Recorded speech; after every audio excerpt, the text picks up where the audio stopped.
Hello class, this is a video tutorial on binomial expansions part 4. In this video we'll be looking at the relation of combination identities to Pascal's triangle.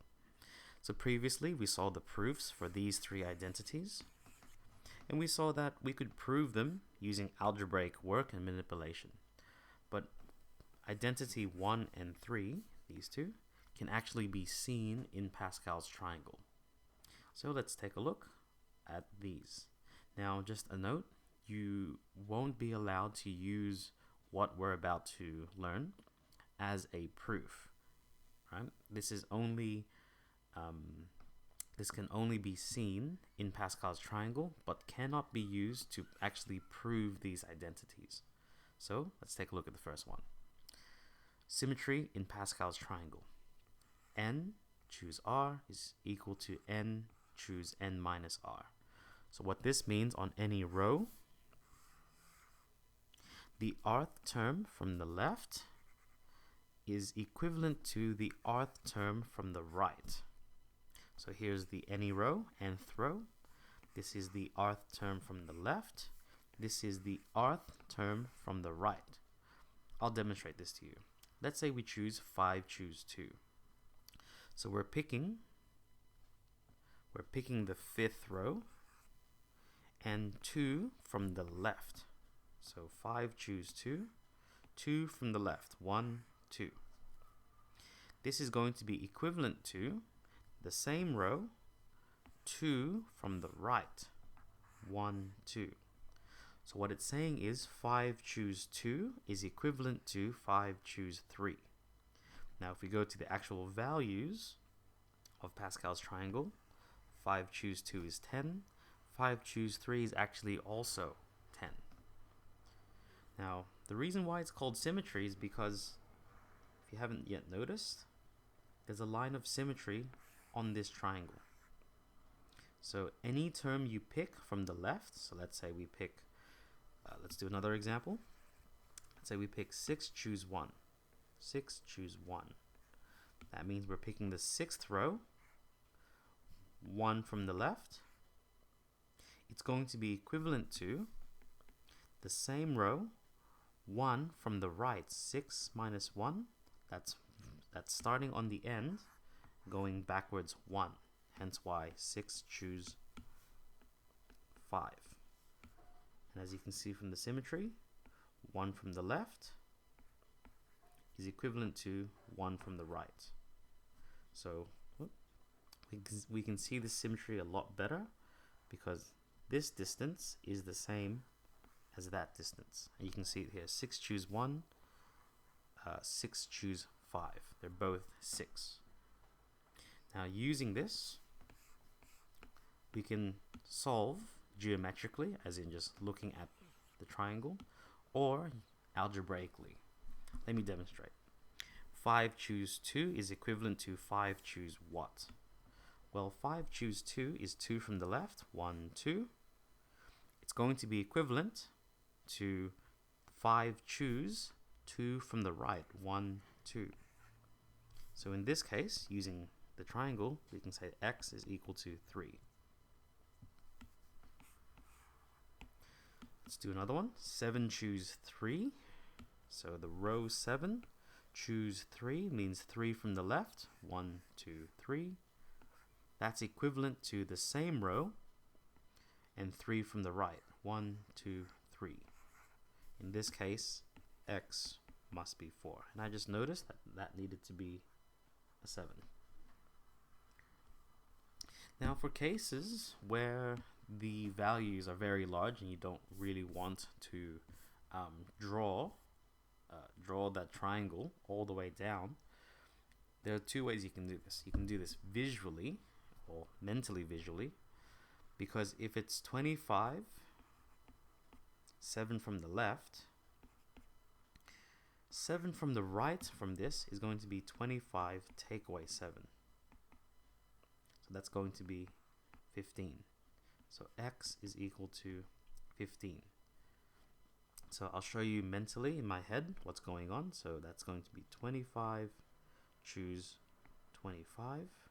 If we're counting from the right, we're going backwards seven places. 1, 2, 3, 4, 5, 6, 7.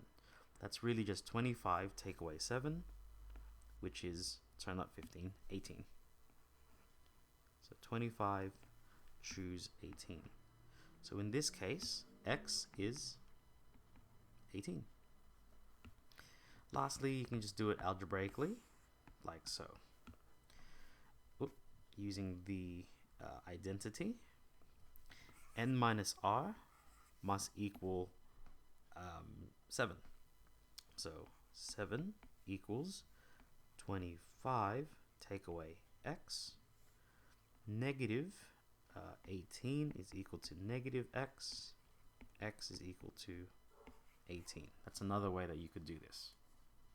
So that there is the identity of symmetry of Pascal's triangle. In summary again, it's no matter what row we pick, let's say we pick the 4th row, this is how many from the left. Let's say we have 0 from the left. It's going to be equivalent to the same row, 0 from the right. So 4 choose 4 is equal to 4 choose 0. Okay, let's do the next identity. This here is the additive property of rows. So what this says, on the rth term on any row n is the sum of the rth term and the r minus 1 term from the row above. This will make a lot more sense when we recall how we find the next row for any row in Pascal's triangle. For example, 21 is the sum of 6 and 15. 35 is the sum of 20 and 15. If we do this in terms of combinations, what it's saying is any term on any row is the sum of the same term, because take a look, this is 1, 2 from the left. This is the sum of the row above, but it's 2 from the left and the 1 before it.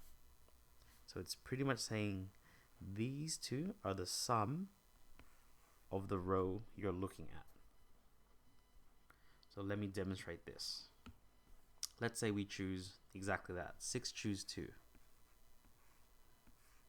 6 choose 2 is the sum of the row above and the same number term. So the row above is 5, choose 2. So 6 choose 2 is the sum of the row above. If it's 2 from the left, we're going to go 2 from the left as well, and the 1 before it. So these two added give us 6 choose 2. So that's what it means. So that's what this means in Pascal's triangle. So using this, we can solve this. So for example, 6 choose something is equivalent to 5 choose 4, 5 choose 5. Well, 5 choose 5, 5 choose 4 is 6 choose 5. So in this case, y is equal to 5. In the exact same way, this one here, 7 choose 5 is this one, is equivalent to or equal to 6 choose 5 and 6 choose something. Well, clearly we can see that y is going to be equal to 4. Now, in a case of where, they have 22 here, this one's a little bit more tricky because we don't want to draw 22 rows.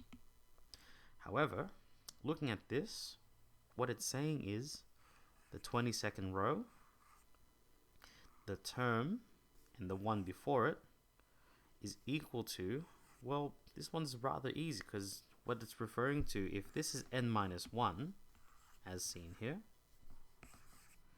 then these two will add up to the next row. So in this case, y is equal to 23. So I hope that gave you an insight into how these identities are related to Pascal's triangle. Hope to see you in the next video. Best of luck.